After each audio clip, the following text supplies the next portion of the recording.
Hello mga katigang.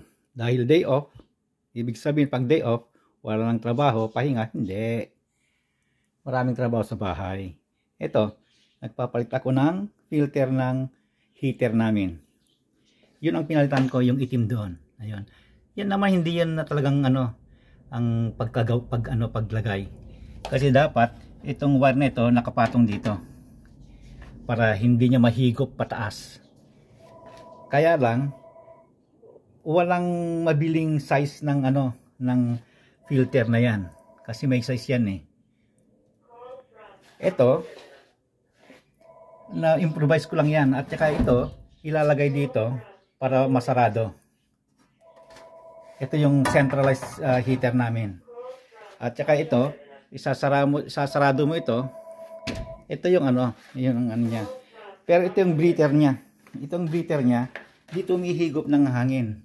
Dapat wala nang filter. Kaya lang sa akin nilagyan ko pa rin. Ito yung tinanggal ko. Sige, tingnan nyo ang itim. Napalitan na yan. May bago na yan. Ito na yung mga pinagtanggalan ko ng filter yan. At saka ang control nito, nitong ito yung control niya. Ito yung thermostat niya. Ibig sabihin 67 ngayon ang temperature sa loob ng bahay. Kasi Fahrenheit kami, hindi Celsius. Pero ito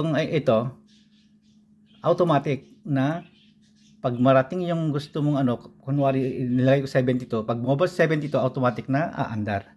Pag narating yung 72, automatic na mamamatay. Kaya lang ito hindi smart. Kasi ang smart na thermostat ay yung makokontrol mo kahit saan parte ka ng mundo. Sa kaluan lupalop ng mundo, pwede mong kontrolin. Kagaya nung garage door opener namin. Pwede mong kontrolin kahit nasa Pilipinas ka. Yun ang napalitan na yun.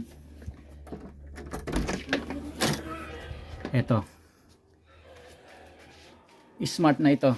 Itong lifter na ito. Ayan, smart na ito. Makontrol mo kahit saan ka. Makikita mo kung nakabukas yung garage mo kahit saan sa mundo, sa lupalop ng mundo. Kaya lang yung kasi pang palit ko doon na smart na Google. Gusto ko Google kasi ay medyo may kamahalan. Wala pang budget. Pero papalitan ko rin to. Kasi kung minsan nakaalis na ako, hindi ko alam kung napatay ko o hindi. Nag-iisip ako, napatay ko pa kaya yung yung heater o hindi? Mga ganon. Kasi andar ng andar pag bumaba ang temperature sa bahay. Kaya kailangan palitan ito ng smart. Ito nabubuksan naman ito. Ayan. Ito yung cover niya para hindi mailipat-lipat. Kung ano yung program mo, yun na. Kasi may program din ng konti yan eh. Pero mas maganda yung yung smart. Sa cellphone mo siya i-control o i-program. Okay mga katigan, yan ang trabaho ko. Bukas appointment na naman sa doktor. Ibabalik ko na itong cover nito. Ito yung linya ng gas. Ito naman tinanggal ko kasi yung kuryente para magpaikot yung fan, para ipasok niya lahat doon sa mga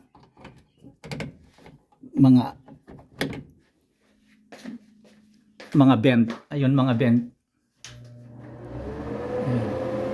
Kada kwarto meron yan. Yun, meron din dito sa lahat ng kwarto. Pero ito kasi ito yung namin malaki, mas malaki. Ayan, lahat meron. Paiinitin niya lahat. Ito. Okay, yun lang. Isasarado ko na para makagawa pa ako ng ibang project. Marami kong gagawin. Okay, doktor mga katigang. I-on ko na rin yung gas niya. Kasi gas ito eh. Gas yung ano eh. Automatic na magsisindi. Ito makikita mo dito. Tingnan natin. Dito, sa loob nito, umaapoy yan. Umaapoy yan. Tapos yung apoy, yung init, ito naman magtutulak. Itong fan na ito. Itutulak niya sa lahat ng ano, sulok ng bahay. Okay, okay mga katigang. Yun lang. Bye-bye. Tuloy ang trabaho. Bye-bye.